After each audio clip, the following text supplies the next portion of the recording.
बॉलीवुड के बहुत ही खूबसूरत, बहुत ही कामयाब, बहुत ही बेहतरीन कलाकार और साथ में बहुत ही अच्छे इंसान। गुरदासपुर से 4 बार सांसद चुने गए विनोद खन्ना। मैं उन्हें पर्सनल कई बार मिला। बहुत ही सज्जन इंसान थे। हमेशा उनके चेहरे पे एक मुस्कुराहट रहती थी। विनोद खन्ना साहब की जो शुरुआत हुई फिल्मी दुनिया में, वो खलनायक के रूप में। उस जमाने में एक फिल्म बनी थी मन का मीत, जो सुनील दत्त साहब ने बनाई थी। सुनील दत्त साहब मन का मीत में एज ए हीरो अपने छोटे भाई को लॉन्च कर रहे थे, सोमदत्त जी को। सोमदत्त जी के सामने उन्हें एक विलन चाहिए था, तो उन्होंने उस रोल के लिए विनोद खन्ना को चुना। ये विनोद खन्ना की पहली फिल्म थी। हालांकि ये फिल्म नहीं चली, लेकिन विनोद खन्ना चल पड़े। विनोद खन्ना धनाधन फिल्मों में विलन के रोल करने लगे। कभी जितेंद्र के अपोजिट, तो कभी विनोद मेहरा के अपोजिट, तो कभी धर्मेंद्र के अपोजिट। धीरे धीरे विनोद खन्ना खलनायक के रूप में उभर रहे थे। लेकिन महमूद साहब, कॉमेडियन महमूद साहब अक्सर विनोद खन्ना से कहा करते थे कि मुझे तेरे अंदर एक हीरो दिखता है, तू बहुत अच्छा हीरो बनेगा।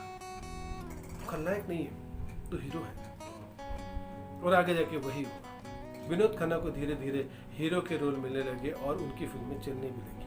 और धीरे धीरे विनोद खन्ना हीरो के रूप में स्थापित हो गए।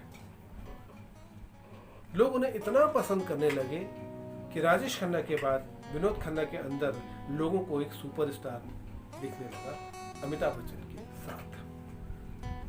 जहां लोग एक तरफ अमिताभ बच्चन को सुपरस्टार के रूप में देखते थे, वहीं विनोद खन्ना को भी देखते थे।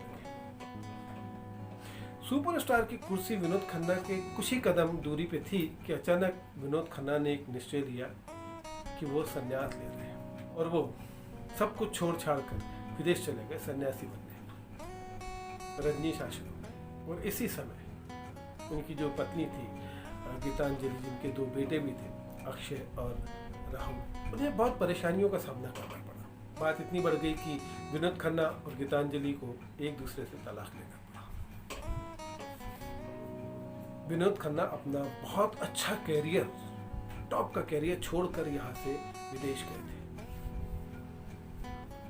लेकिन ना जाने क्या हुआ कि 5 साल बाद वो फिर वापस हिंदुस्तान आ गए। इंडस्ट्री तो जैसे उनका इंतजार ही कर रही थी। इंडस्ट्री ने हाथों हाथ उन्हें लिया। देखते ही देखते विनोद खन्ना एक बार फिर हीरो के रूप में दर्शकों के सामने आ गए और छा गए।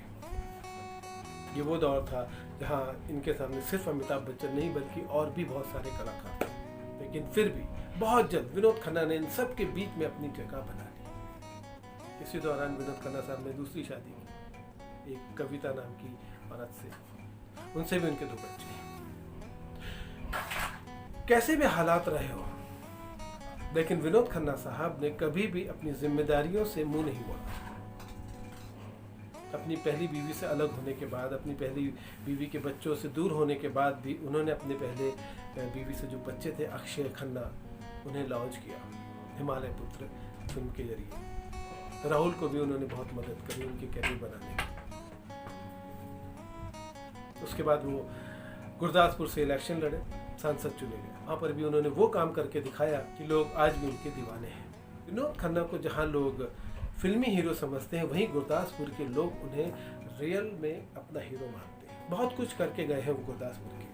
अभी हाल ही में 27 अप्रैल को विनोद खन्ना की पुण्यतिथि के दिन सनी देओल साहब ने अपने आप से एक वादा किया है कि विनोद खन्ना ने जो सपने गुरदासपुर के लिए देखे थे, वो अब सनी देओल पूरे करेंगे। क्योंकि इस वक्त सनी देओल गुरदासपुर के सांसद हैं। विनोद खन्ना की जिंदगी में जितने भी उन्होंने सपने देखे थे, तकरीबन सभी पूरे हुए। सिर्फ एक सपना उनका अधूरा रह गया। वो अपने बेटे जो दूसरी पत्नी से है, उसे लॉन्च करना चाहते थे, हीरो बनाना चाहते थे। उसकी वो तैयारी भी कर रहे थे। लेकिन उनका ये सपना, उनकी बीमारी खा गई। वो अपने बेटे को हीरो बनते हुए नहीं देख पाए और हम सबको छोड़कर चले गए। भले ही विनोद खन्ना आज इस दुनिया में नहीं है, हमारे बीच में नहीं है, लेकिन उनके किए गए दमदार अभिनय, दमदार भूमिका के कारण वो हमेशा हमारे दिलों में जिंदा रहेंगे। दोस्तों, विनोद खन्ना जैसे लोग कभी मरते ही नहीं हैं। ऐसे लोग सिर्फ अमर होते हैं,